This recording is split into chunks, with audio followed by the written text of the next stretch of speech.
Hello YouTube ladies, gentlemen and peeps, welcome back. I'm your host MrRandomUHD.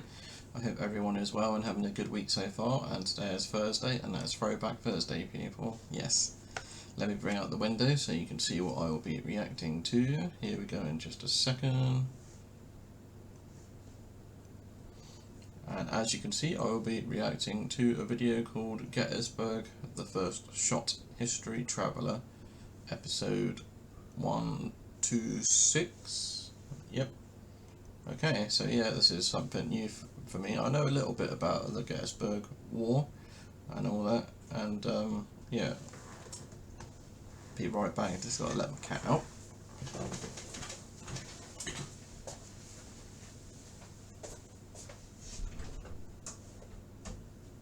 Every time I record,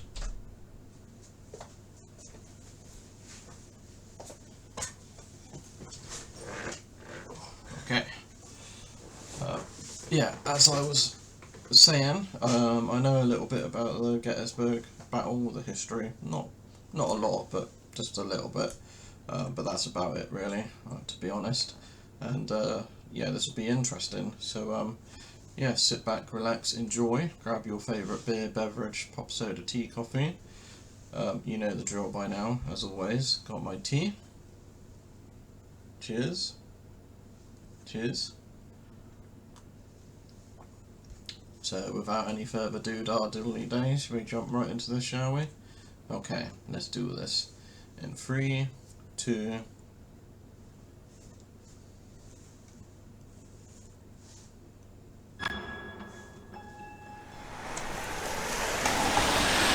In June of 1863, Robert E. Lee and his Army of Northern Virginia had launched an invasion into the North.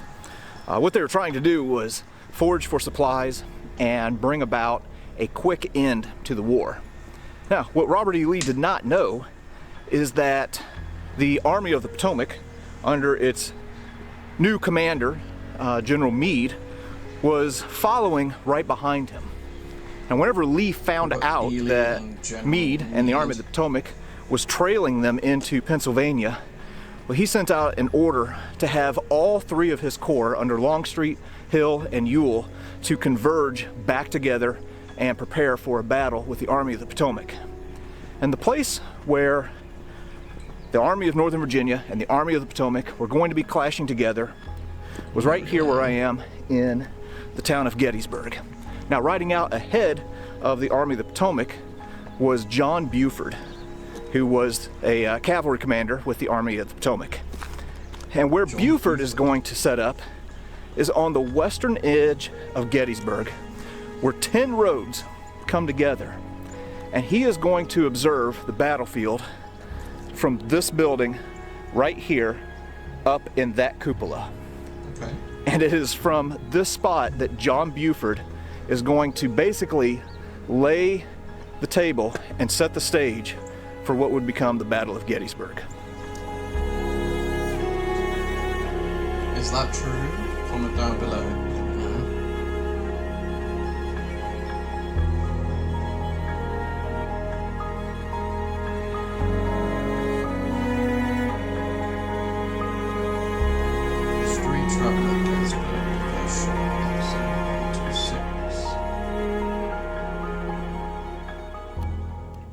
All right, so approaching the Seminary Ridge Museum here, and anywhere I go, as I've mentioned before, I try and find people who are smarter than me to try and learn from. And today, I have with me Pete, who is the executive director at the Seminary Ridge Museum. So he's going to kind of help me, learn some of the things that happened here at this place on the first day of the battle.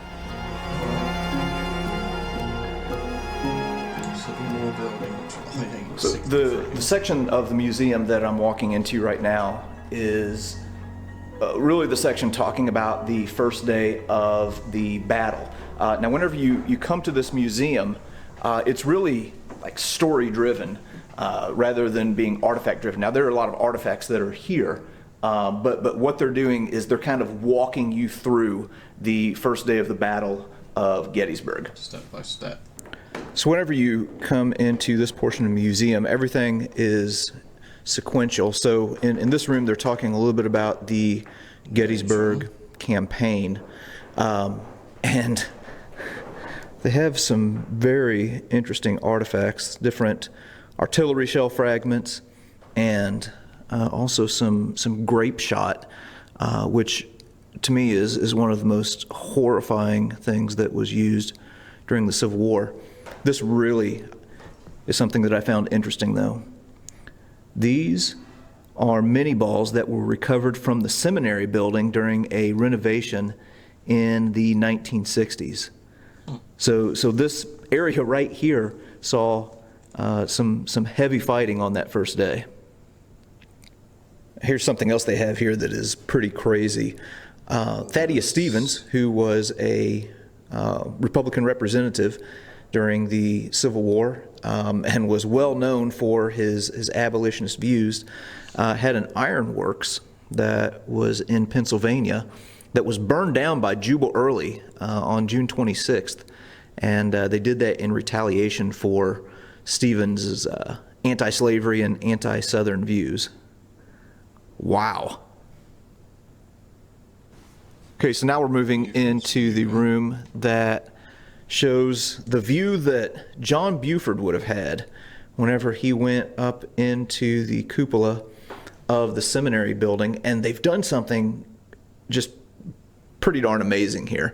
Of course, you see all of the pictures that give a panoramic view of what Buford would have seen. But what I really like that they've done here, let me find something that has, yeah, here we go. So you can hit one of these buttons here. Audio. And it lights up and tells you like where Big Round Top was or where Seminary Ridge was. That is very helpful in kind of understanding and putting yourself in the place of John Buford, seeing what he saw.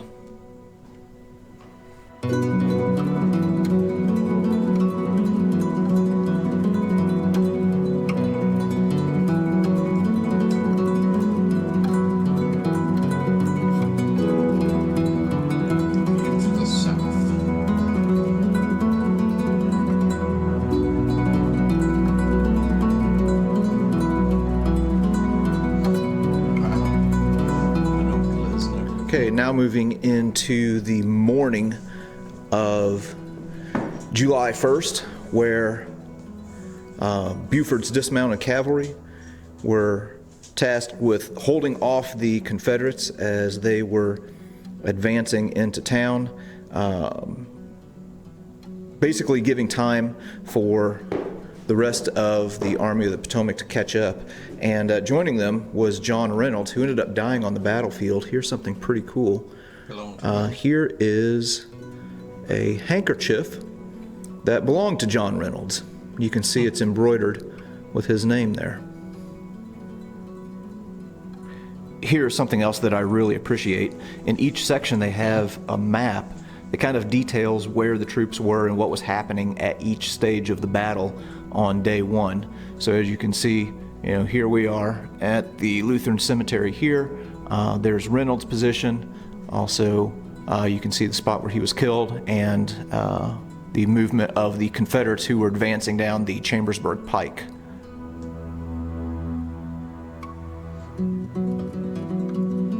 Gettysburg, July 1st, 1863. Okay, now looking at the section talking about midday on the first day of the battle. So here you can see a scene depicting the Union and Confederates all lined up against each other. And again, looking at a map, you can see how at midday the Union troops are collapsing from the pressure from the west and from the north and falling back towards the town of Gettysburg. All right, now looking at the afternoon of July the 1st. Here you can see depictions of the fighting at the seminary and also by this point we're getting into some urban combat in the town of Gettysburg. In the building that you're in. Again, looking at this map, we see the further development of the collapse of the Union line as the Confederates are pushing them into the town at this point in the battle. Oh wow, now this is really cool. This is something that I've not seen before. These are some original packagings of artillery fuses. So you can see, like, there's an 8-second fuse, 15-second fuse, 12-second fuse, 5, 4. That is pretty cool. Is fascinating. Like I said, I've never seen fuses in their original packaging before. Very nice. All right, and now getting to nightfall on the first day of the battle. So here they're showing the seminary with wounded Confederates strewn about. And by this point, the Confederates had completely taken the town of Gettysburg. Holy smokes, this is kind of cool. This is a window shutter. A window shutter. That would have been along the Weinbrenner Alley in Baltimore Street here in Gettysburg. Bullet holes. That has bullet holes in it. And then also a bed frame that belonged to Harvey Sweeney.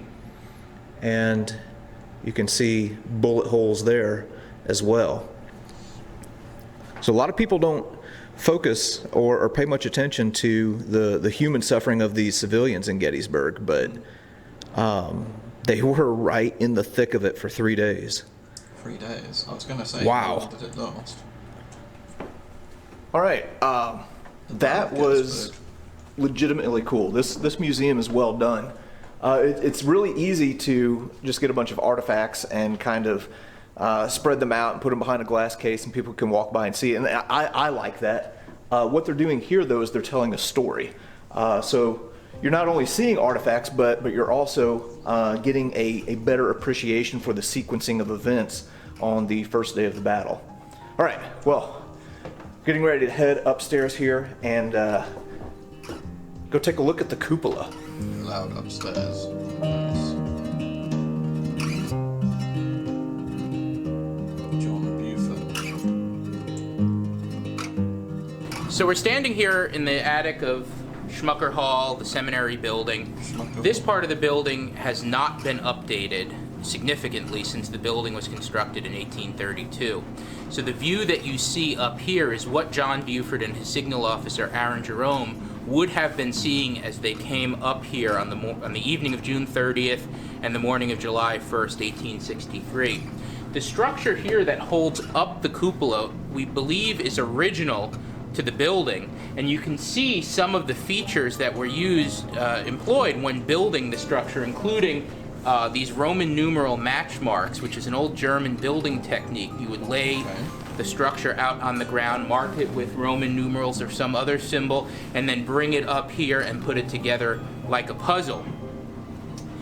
Looking up how you would access the cupola itself, right now we have stairs. Likely when Buford and Jerome were coming up here, they were using some sort of ladder system, probably 2 ladders, one going to a landing and another one going up to the cupola. The cupola is burned. The original cupola burned, was struck by lightning in August of 1913 and burns down to the roofline, but it was almost immediately rebuilt to its original specifications. So the space that you're inhabiting when you're up there is the same height and the same space that John Buford would have been using on the morning of July 1st, 1863.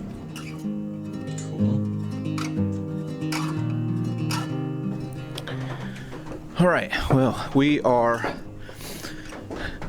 now making our way to the top. All right, so here is the view that everybody comes for. We are up here in the cupola. Now, as Pete mentioned, this burned down, but was immediately rebuilt. But this is the the exact spot where John Buford would have stood and looked out over the horizon and got a view and a vision for what needed to happen for the Union Army leading up to the Battle of Gettysburg. Dang. Now it's a little bit foggy today, but on a normal day you could see about 10 miles. So Buford's view from here would have been quite commanding. I love being in places where history happened, and whenever you're talking about one of the most impactful titanic battles of the Civil War, this spot definitely holds a lot of weight.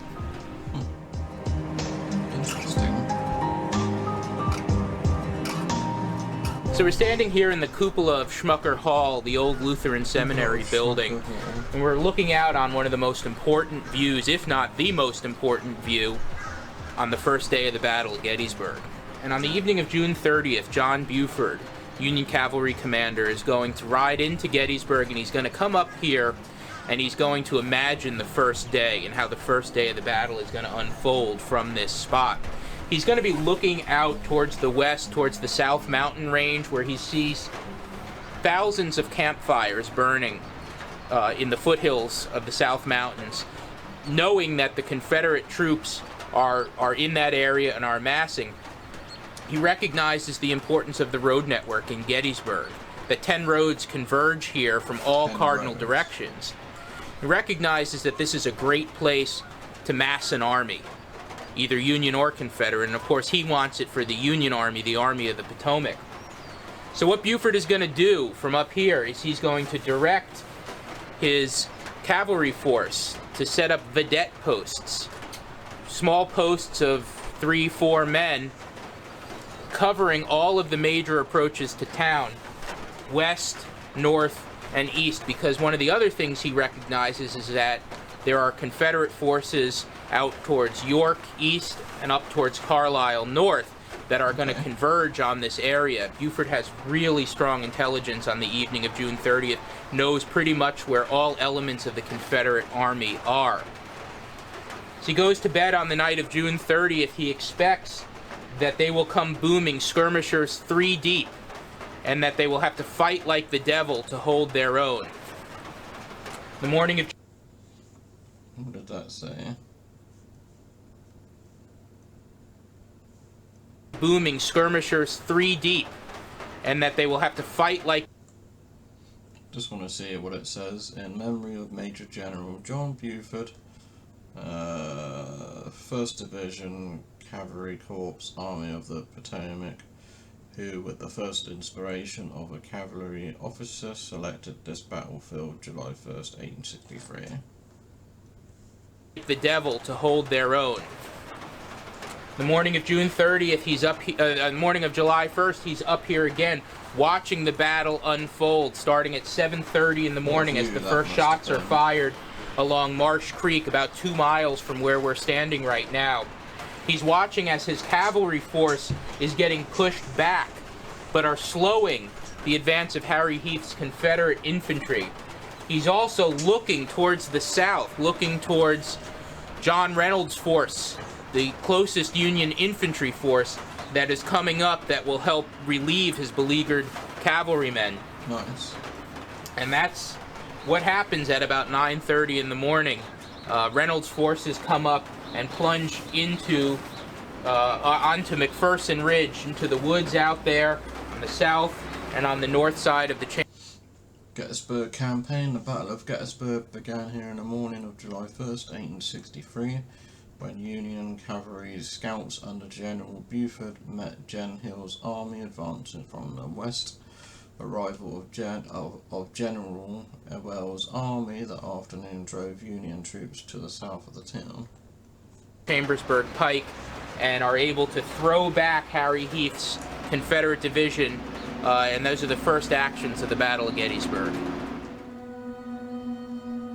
I'm really enjoying One other thing that's interesting to note is if you've ever watched the movie Gettysburg, the scene where Sam Elliott playing John Reynolds, is up in the cupola, and he hollers down, he kind of growls, you know, there'll be hell to pay. That was filmed right here. Now there was another like fake cupola that they had for different scenes, but that particular scene was filmed right here in this very spot. All right, we're gonna crawl down out of here and hop back in the car and go down the road here to see the place where the very first shot of the Battle of Gettysburg was fired.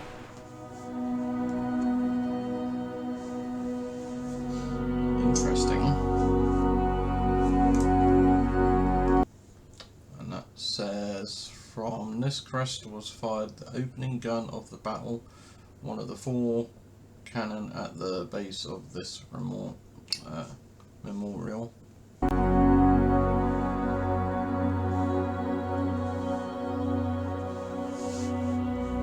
Original cannons. We are a few miles down the road now, and what we're looking at is the old Chambersburg Pike. So the Confederates would have been advancing along this road from the west, and one of Buford's men from this point right here, looks like we got a little bit of construction going on, but fired by Cole Jones. Okay, and other names.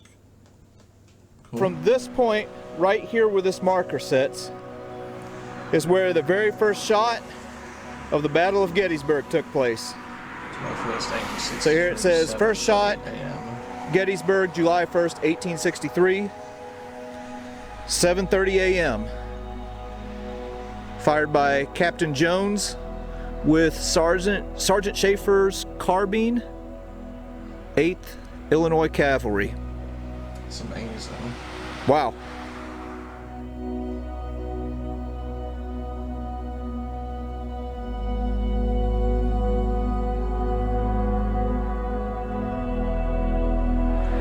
All right, so that's it. That's where the greatest battle of the Civil War kicked off, right here on this spot. So over the next few days and over the next several episodes, we're going to be looking at a lot here at the Battle of Gettysburg site. Okay. By no means meant to be comprehensive. We're just going to be showing things here and there. If you want a comprehensive look at the battle, you really need to go to the American Battlefield Trust. They have some great resources. But looking forward to seeing what we're going to learn on this trip. Cool. That is something.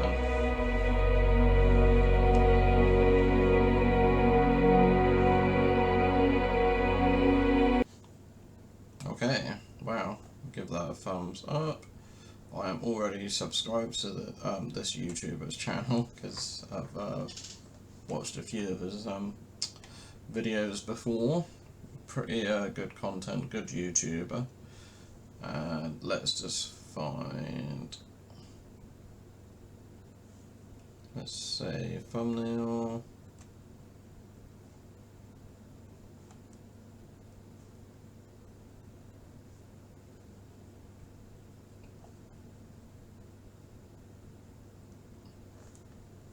It was almost immediately rebuilt to its original spec. Is burned. Let's say the next bit. Built, but this. Okay. All right, and thumbnail. Okay, let's bring this back down to my main middle monitor. Alright, I hope you enjoyed the video and my reactions. If you're new, consider subscribing, turn on that notification bell, hit that thumbs up button, helps out the channel, helps me out as well, lets YouTube know that you like this content, and I really enjoyed this content. I'm going to be loving learning the history of Battle of Gettysburg, July 1st, 1863, I think. And yeah, until next time, which will be tomorrow for Friday, for Freaky Friday, I am your host, Random Reactions HD, signing out for now. Bye bye and take care.